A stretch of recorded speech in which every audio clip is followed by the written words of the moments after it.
Hello friends, my name is Kajal और आप सभी का स्वागत है मेरे चैनल पर।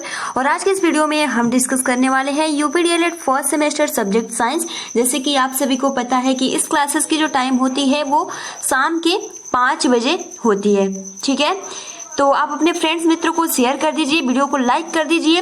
जैसे कि मैं आप सभी को बता दूं कि इसके पहले हमने बहुत सारे ऐसे टॉपिक थे जो कि डिस्कस कर लिए हैं और आई थिंक पूरा फर्स्ट सेमेस्टर का सिलेबस खत्म भी हो गया था।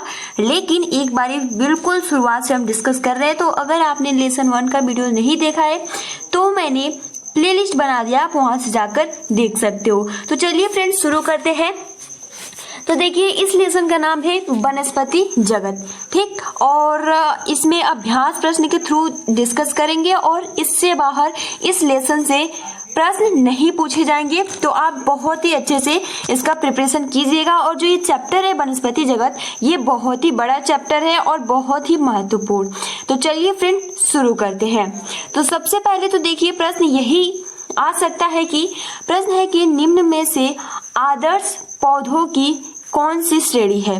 ठीक, यानी निम्न में से आदर्श पौधों की कौन सी श्रेणी है।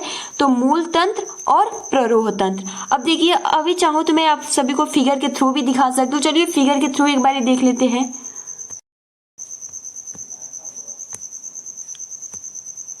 तो जैसे कि आप यहाँ देख सकते हो, आपके सामने ये फिगर शो हो रहा है। ठीक है, और अभी हमने डिस्कस किया, देखिए जो ये ऊपर वाला भाग होता है, ये मान लीजिए एक सरसों का पौधा है। ठीक है, और जो ये ऊपर यानी जमीन से जो ऊपर वाला भाग होता है, ये वाला, इन सबको हम क्या बोलते हैं, तो प्ररोह तंत्र कहते हैं। और जो नीचे जमीन के अंदर जो उसका जड़ होता है, उसे हम जड़ तंत्र कहते हैं। क्लियर। तो ये बहुत ही महत्वपूर्ण पॉइंट्स है। और जैसे कि आप सभी को मैं बता दूं कि इस फिगर के थ्रू कि जैसे कि आप ये देख रहे हो, इसे हम प्राथमिक जड़ कहते हैं और जो नीचे वाला जड़ होता है उसे हम द्वितीयक जड़ कहते हैं। अब जैसे कि इसको हम पत्ती कहते हैं, इसको तना कहते हैं, और ये जो सरसों है, ठीक है, तो इसको हम फल कहते हैं। ऊपर फूल होता है तो उसको हम पुष्प कहते हैं। क्लियर। तो देखिए, अभी हम और कुछ इंपॉर्टेंट पॉइंट्स देख लेंगे और चित्र के माध्यम से भी हम डिस्कस करेंगे। तो ये अगर आपको चित्र याद रहेगा तो आप आसानी से, अगर प्ररोह तंत्र पूछा जाए तो आप आसानी से उसका डेफिनेशन कर सकते हो। ठीक है, जड़ तंत्र क्या है, तो चलिए एक बारी देख लेते हैं। ठीक है, तो हमने डिस्कस किया कि मूल तंत्र कौन कौन से होते हैं और प्ररोह तंत्र कौन होता है। ये प्रश्न क्लियर हो गया। अब देखिए, अगला आपका प्रश्न है कि जो जड़ होता है वो कितने प्रकार का होता है।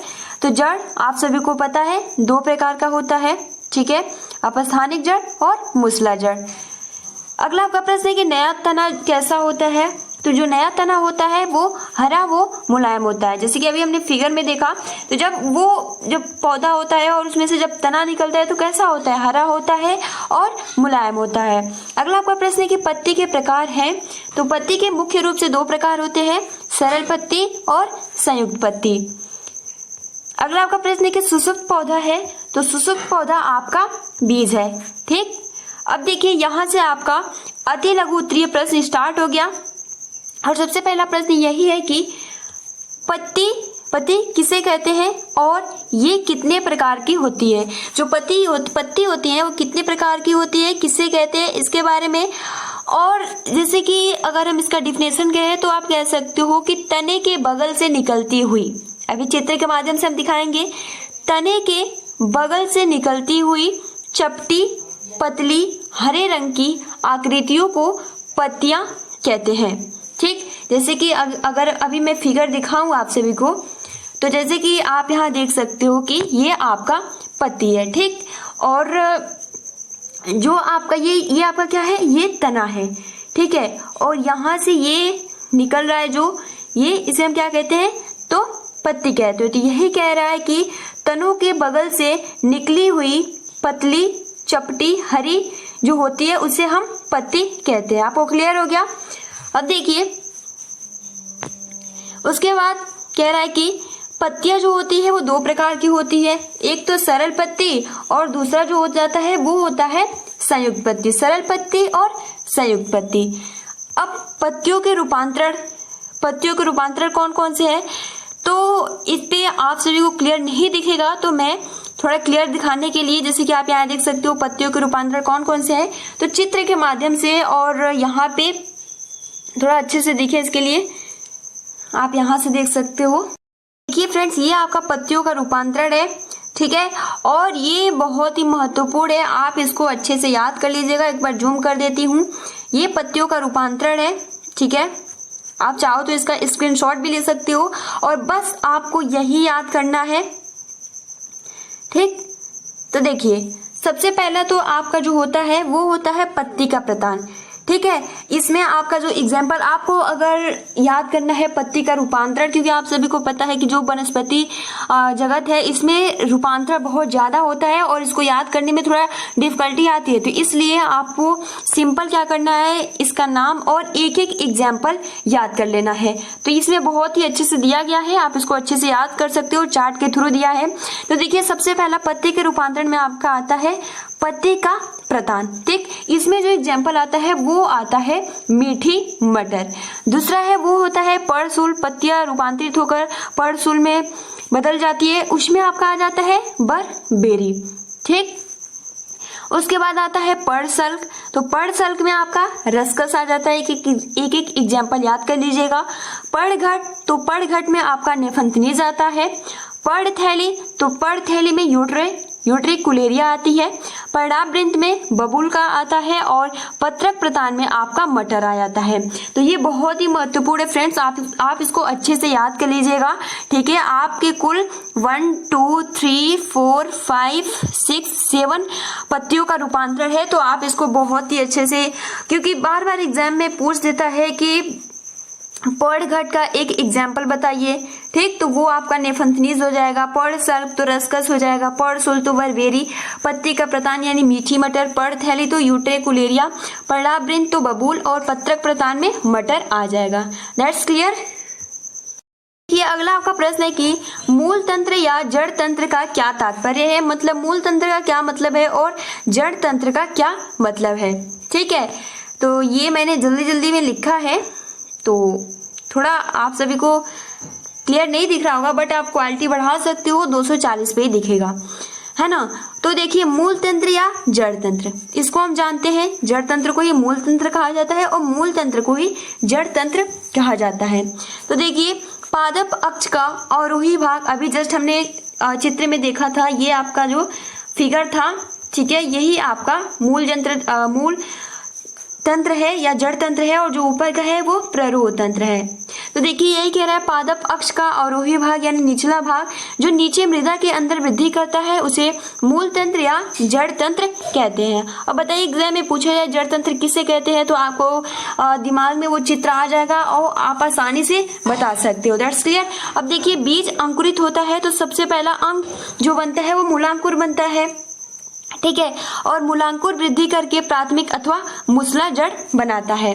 तो चित्र में आप सभी का जो मूल तंत्र था उसमें मैंने आप सभी को दिखाया भी था, ठीक है। जैसे कि एक बार अगर दिखाऊं तो ये आपका जो फिगर था, ये जैसे कि आप यहाँ देख सकते हो, यही कह रहा है कि जो मूल तंत्र होता है सबसे पहले उसमें मूलांकुर होता है और मूलांकुर वृद्धि करके सबसे पहले क्या बनाता है, तो प्राथमिक जड़ बनाता है, ठीक। उसके बाद जो होता है वो नीचे द्वितीयक जड़ बनता है और नीचे फैलते जाता है। तो इसे हम पूरा जड़ तंत्र या मूल तंत्र कहते हैं। आपको चित्र के माध्यम से बहुत ही आसानी के साथ समझ में आ जाएगा। में जैसे मैंने बताया, अब जैसे आप देख सकते हैं इससे पार्श्वी शाखाएं या द्वितीयक तृतीयक जड़ें निकलती है और यह जड़ तंत्र बनता है। बताइए आपने चित्र के माध्यम से बहुत ही आसानी के साथ आपको समझ में आ गया होगा। आपने केवल फिगर के थ्रू, केवल अगर आप फिगर देख लेंगे तो आपको आसानी के साथ समझ में आ जाएगा। जैसे कि मान लीजिए ये आपका जो सबसे पहले जो बीज अंकुरित होता है वो मूलांकुर होता है, मूलांकुर वृद्धि करके प्राथमिक जड़ बनाता है, ठीक है, जिसे मुसला जड़ भी कहते हैं, और उसके बाद नीचे पार्श्वी जड़ें निकलती है जिसे द्वितीयक जड़ या तृतीयक जड़ निकलता है। क्लियर। अब देखिए अगला आपका प्रश्न है कि मूल या जड़ तंत्र के अभिलक्षण क्या है, ठीक। तो देखिए आप सभी को पता है वो कि जमीन के अंदर रहती है तो यह हरी नहीं होती है, ठीक, और क्योंकि इसमें पर्णहरित नहीं पाया जाता है तो इसलिए हरी नहीं होता है, और इसमें पत्तियां एवं कलिकाएं नहीं होती है, ये लक्षण हो जाएगा। अब देखिए अगला आपका पॉइंट कि जो वृद्धि होता है वो धनात्मक गुरुत्वानुवर्ती और मतलब गुरुत्व की ओर वृद्धि करता है, और वृद्धि जो ऋणात्मक मतलब कि सिंपल है, क्योंकि ये अंदर की ओर जाता है तो गुरुत्व की ओर, और ऊपर नहीं जाता है मतलब प्रकाश की ओर नहीं जाता है तो ऋणात्मक हो जाएगा। ठीक है, और जो वृद्धि होता है वो भी आपका जलानुवर्ती, क्योंकि नीचे आपका जल होता है इसलिए जो वृद्धि होता है वो जलानुवर्ती होता है। तो आई थिंक आपको बहुत ही अच्छे से ये क्लियर हो गया होगा। अब देखिए अगला आपका प्रश्न है कि मूल या जड़ तंत्र के प्रकार बताइए।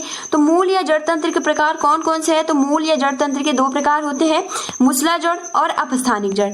अब इस फिगर के थ्रू इसमें आप सभी को थोड़ा क्लियर नहीं दिखेगा, तो देखिए मैं अभी आप सभी को दिखाती हूँ। जैसे कि आप यहाँ देख सकते हो, आपके सामने ये फिगर दिख रहा होगा।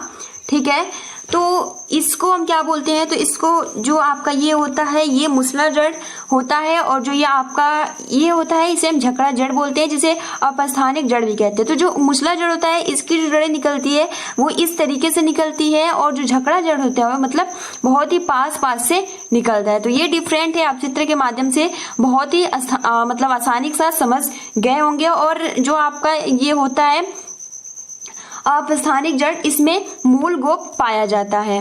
क्लियर? आप इसके थ्रू भी समझ सकते हो झकड़ा जड़ और मूसला जड़ का चित्र, क्योंकि एग्जाम में चित्र भी पूछा जाता है, तो आप इसको अच्छे से देख लीजिए। ठीक है, आप स्क्रीनशॉट भी ले सकते हो। अब देखिए अगला आपका प्रश्न है कि मूल या जड़ तंत्र के कार्य संक्षेप में बताइए। तो आप सभी को पता है जड़ तंत्र का क्या कार्य है। तो मूल या जड़ तंत्र के कार्य सबसे पहले तो वो जमीन में पौधे को स्थिति यानी स्थिरीकरण बनाए रखता है। ठीक है, और शोषण करता है, विशिष्ट कार्य करता है। तो ये महत्वपूर्ण पॉइंट्स है। ठीक है, अगला देखिए प्ररोह तंत्र क्या है, संक्षेप में लिखिए। तो प्ररोह तंत्र आप सभी को मैंने अभी बताया, जो ऊपर वाला जमीन के ऊपर वाला भाग होता है उसे हम प्ररोह तंत्र कहते हैं। तो देखिए प्ररोह तंत्र या प्ररोह तंत्र पौधे का वायवीय या सीधा भाग होता है जो ऊपर की ओर वृद्धि करता है। यह अधिकतर भूमि के सतह के ऊपर होता है। ठीक है, और तथा भूड़ के प्रांकुर से विभेदित होता है। और प्ररोह तंत्र में तना, स्तंभ, शंखाएं क्योंकि ऊपर होता है तो सभी है, जैसे कि मान लीजिए ये आपका जड़ हो गया और ये पौधा जैसे ऊपर की ओर वृद्धि करता है, तो इसमें सभी जड़, तना, पत्तियां सब कुछ आ जाएगा। तो ये आपका पूरा प्ररोह तंत्र की परिभाषा हो जाती है। ठीक, अगला जो है आपका कि तना। तना आप सभी को मालूम है किसे कहते हैं। तो तना जैसे कि मैं अगर दिखाऊं तो ये जड़ हो गया। ठीक है, ये जड़ हो गया, और जो ये आपका ऊपर वाला भाग निकलता है इसे हम तना कहते हैं। ठीक, तो देखिए तना का क्या तात्पर्य है। तो जड़ के ठीक ऊपर वाला भाग जो नीचे मोटा तथा ऊपर की ओर क्रमशः पतला होता जाता है उसे तना, या देखिए तना को ही स्तंभ कहा जाता है।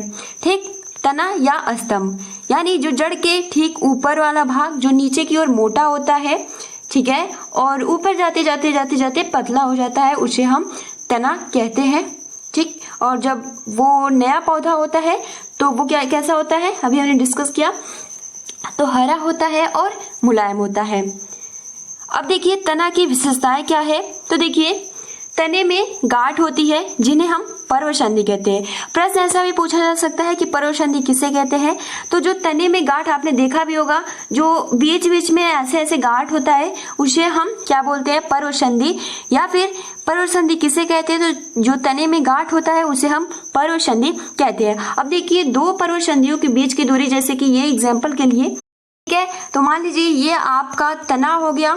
ठीक है, ये तना हो गया और बीच में जो गांठ है, और जो इन दो पर्वसंधियों के बीच की दूरी, दो गांठों के बीच की दूरी को हम क्या बोलते हैं, तो पर्व कहते हैं। ठीक, इसको आप अच्छे से याद कर लीजिएगा। अब देखिए तने पर पत्तियां जो होती है वो पर्वसंधि से ही विकसित होती है, क्योंकि वहां गांठ होता है और वहां से पत्तियां निकल जाती है। क्लियर? अब प्रत्येक पर्वसंधि एवं पत्ती के बीच कलिका होती है जिन्हें कचस्थ कलिका कहते हैं। तो ये बहुत ही महत्वपूर्ण पॉइंट्स है। आप सभी ने जाना कि तने किसे कहते हैं। तो सिंपल, जो जड़ के ऊपर, ठीक, जड़ के ऊपर ऊपरी वाले भाग से निकलता है, जो नीचे मोटा और ऊपर जैसे ही क्रमशः बढ़ता है पतला हो जाता है। ठीक है, और उसे हम तना या स्तंभ कहते हैं। ठीक। और ये जो तने में गांठ पाई जाती है जिसे पर्वसंधि कहते हैं, और दो पर्वसंधियों के बीच की दूरी को पर्व कहते हैं, ठीक है। और तने पर पत्तियां पर्वसंधि से ही निकलती है, और जो प्रत्येक पर्वसंधि एवं पत्ती के बीच में कलिका होती है जिसे कचस्थ कलिका भी कहते हैं। और आप सभी को बहुत ही अच्छे से ये याद हो गया होगा। अब देखिए तने के विशिष्ट लक्षण क्या क्या है। तो देखिए यह प्रांकुर के दीर्घीकरण से बनता है, और यह तना क्योंकि प्रकाश की ओर जाता है तो प्रकाश होनावर्ती और जमीन की ओर नहीं जाता है, इसलिए ऋणात्मक हो जाएगा। इसमें पर्व एवं पर्वसंध्या पाई जाती है, ठीक है। और तने पर पुष्पीय कलिकाएं बनती है जिस पर पुष्प बनता है, ठीक। और पर्वसंधियों से ही पत्तियां निकलती है। अब देखिए तने के कार्य क्या हो जाते हैं। तो तने के दो कार्य होता है, इसे हम दो भागों में बांट सकते हैं। पहला तो प्राथमिक कार्य। तो प्राथमिक कार्य में क्या हो जाता है, तो पत्तियों को सहारा देना, ठीक है। जड़ से जल द्वारा खनिज लवणों को पत्तियों के शाखाओं तक पहुंचाना। उसके बाद आपका द्वितीय कार्य में आ जाएगा कि संचय और चीर कलिकता, यानी तना पौधों में भोजन तथा जल का संचय करता है, जैसे कि आलू हो गया। और चीर कलिकता में आपका भूमिगत तना प्रतिकूल वृद्धि काल को पार करने में मदद करता है, जैसे कि अदरक, ठीक। तो ये आपका जो तना होता है, जैसे कि आप ज्यादातर सुने भी होंगे कि जो आलू होता है वो क्या होता है, जड़ होता है, क्या होता है, तो जड़ जो आलू होता है वो तना होता है, ठीक है। तो ये कुछ महत्वपूर्ण पॉइंट्स हैं। अब देखिए कायिक प्रजनन, इसमें कायिक प्रजनन भी होता है, जैसे कि कायिक प्रजनन में आपका गुलाब गन्ना आ जाता है, ठीक है। कायिक प्रजनन जैसे कि कृत्रिम उसका जो डंठल होते हैं अगर उसको हम लगा देंगे जो गन्ना होता है तो वहां से एक नए पौधे का निर्माण हो जाता है, उसे हम कायिक प्रजनन कहते हैं, ठीक है। प्रकाश संश्लेषण, प्रकाश संश्लेषण का कार्य पर्णहरित युक्त तना स्तंभ द्वारा होता है। सुरक्षा नींबू, ठीक। डुरेंटा यानी कुछ जो तने होती है वो कांटेदार में बदल जाती है, इस तरीके से सुरक्षा भी हो जाता है, ठीक। आरोहण यानी अंगूर का बेल, यानी जो अंगूर का होता है वो पकड़ का कार्य करती है, ऐसे ऐसे मतलब टेढ़ा मेढ़ा उसका हो जाता है, ठीक। तो ये जो तना का कार्य हो जाएगा। अब देखिए तने के रूपांतरण के बारे में विस्तार से लिखिए, ठीक है। तो तने के रूपांतरण में चलिए हम जानते हैं, जैसे कि आप सभी को पता है कि तने के रूपांतरण 3 होते हैं। यहाँ से बहुत ही अच्छे से आप सभी को क्लियर हो जाएगा कि तने के रूपांतरण में क्या क्या होता है, और बहुत ही महत्वपूर्ण है। आप इसका स्क्रीनशॉट ले लीजिएगा और चार्ट के थ्रू बना है, ठीक है। तो तने के रूपांतरण में सबसे पहले तो ये 3 पार्ट में बटा होता है, अर्धवायवी, भूमिगत और वायवी। अब इसको याद कैसे करेंगे, जैसे कि आपको केवल नाम और एक एक एग्जाम्पल याद कर लेना है, ज्यादा इसमें कुछ याद करने की जरूरत नहीं है। तो देखिए तने के रूपांतरण में अभी हमने पत्ती का रूपांतरण डिस्कस किया। अब तने के रूपांतरण में जैसे कि आपका सबसे पहले तो भूप्रसारी, अंतःभूस्तारी, भूस्तारी और भूस्तारिका। अभी तक हमने अंतःभूस्तारी और भूस्तारी और भूस्तारिका पढ़ा था। अब देखिए भूप्रसारी में आपका दूब घास चला आता है, ठीक है। अंतःभूस्तारी में आपका पुदीना, भूस्तारी में स्ट्रॉबेरी और भूस्तारिका में पिस्टिया आ जाता है। तो ये आपका फर्स्ट जो पार्ट है। अर्धवायवी में आपका भूप्रसारी जिसमें आपका दूब घास, ठीक।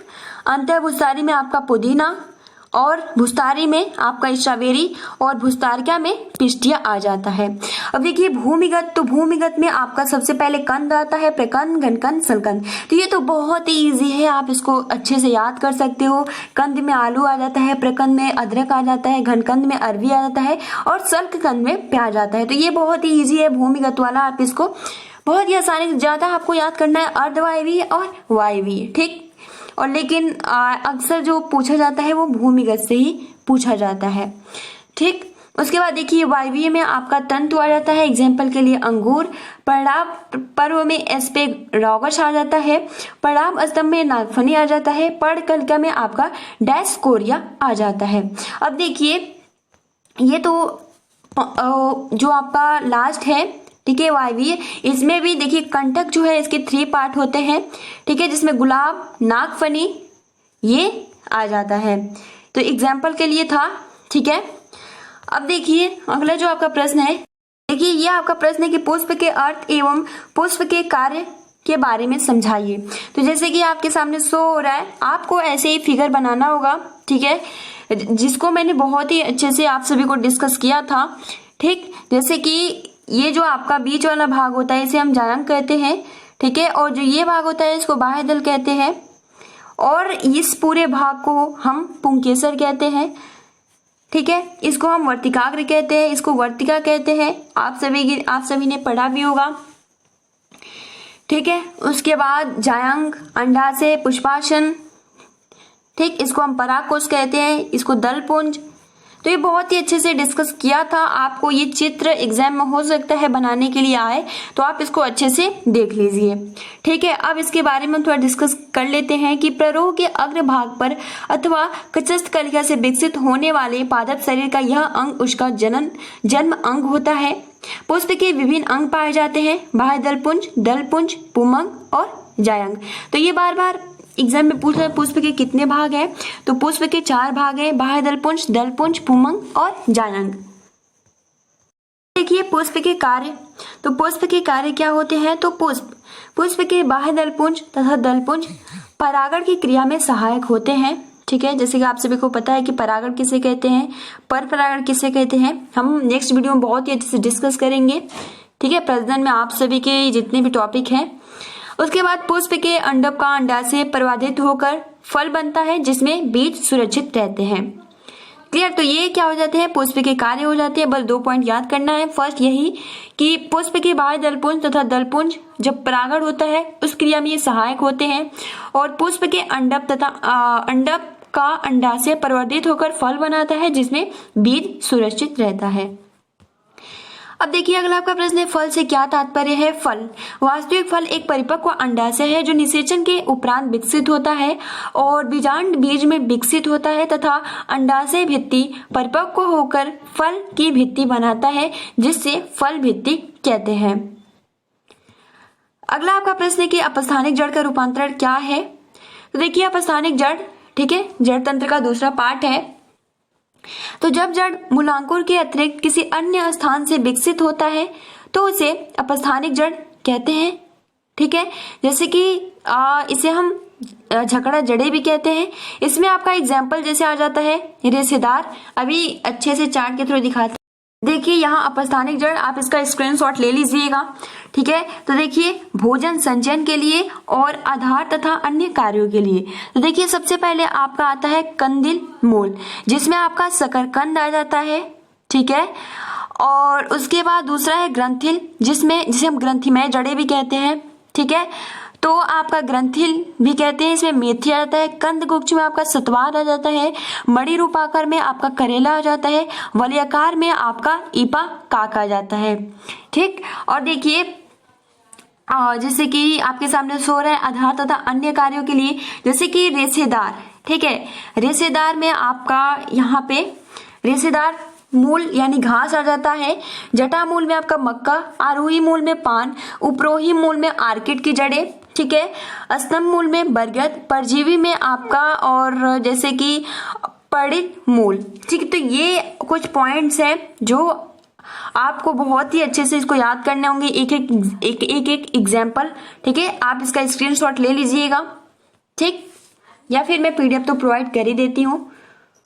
परजीवी जड़ी में आपका जो दो एग्जाम्पल मैं नहीं बताया, उसमें डेंड्रोफती या अमरबेल आ जाता है, और उसके बाद वलयाकार में आपका अदरक आ जाता है। और जो परजीवी जड़े जिसे चूसक जड़े भी कहते हैं, ठीक है, तो इसमें अमरबेल बहुत ही महत्वपूर्ण है, आप इसको अच्छे से याद कर लीजिएगा। अब देखिए मूसला जड़ का रूपांतरण कौन कौन से हैं, ठीक। तो इसको जैसे कि चित्र के थ्रू देखते हैं, एक बार पढ़ लेते हैं। जिसमें शंकु रूप आ जाता है, यह जड़ ऊपर की ओर चौड़ी फिर पतली हो जाती है, जैसे कि गाजर, ठीक है। शंकु रूप ऊपर की ओर क्या होता है, चौड़ी होती है और फिर पतली होती जाती है, तो वो आपका गाजर आ जाता है, ठीक है। उसके बाद कुंभी रूप यानी ऊपर का भाग घड़े के समान फुला हुआ होता है और नीचे का भाग जो होता है वो क्या होता है, पतला हो जाता है, तो इसमें आपका सलजम आ जाता है, ठीक। तीसरा जो है वो है आपका तर्क रूपी यानी मध्य भाग में फुला हुआ और दोनों सिरे पर पतली होती है, यानी आपका मूली। देखिए चित्र के माध्यम से एक बार देख लेते हैं। तो जैसे कि आप यहाँ देख सकते हो, मूली, शंख रूप में आपका गाजर, शलजम में आपका कुंभ रूप। तो आप यहाँ देख सकते हो जो हमने गाजर पढ़ा, ऊपर से चौड़ा फिर पतला हुआ होते हुए आता है, उसे हम शंख रूप यानी गाजर। ऊपर का जो भाग होता है वो घड़े के समान होता है और नीचे पतला हो जाता है, उसे हम शलजम यानी कुंभी रूप। और ये जो होता है आपका तर्क रूप, जिसमें मूल लिया जाता है, ठीक है। ये बीच में मोटा होता है और दोनों ओर पतला होता है, तो ये आपका मूली हो जाता है। ठीक, तो बस आप सभी का यही वनस्पति जगत में पढ़ना है, ठीक है, ज्यादा कुछ नहीं पढ़ना है। तो गाइज आप, मुझे पता है कि आप सभी की प्रिपरेशन बहुत ही अच्छी होगी और रिवीजन जो है बहुत ही बेस्ट हो गया होगा। तो वनस्पति जगत में और ज्यादा कुछ आपको पढ़ने की जरूरत नहीं है, बस और बस आपको इसमें रूपांतरण याद करने की जरूरत है, ठीक है, और कुछ इसमें ज्यादा नहीं दिया गया है। ठीक है, तो आज के लिए इतना ही, मिलते हैं अगले वीडियो में। और आपको ये जो PDF है मैं टेलीग्राम पे शेयर कर दूंगी, ठीक है। और देखिए गाइस, वीडियो पसंद आई है तो लाइक कर दीजिए, अपने फ्रेंड्स मित्रों को शेयर कर दीजिए। मिलते हैं अगले वीडियो में, तब तक के लिए thanks for watching, take care and best of luck.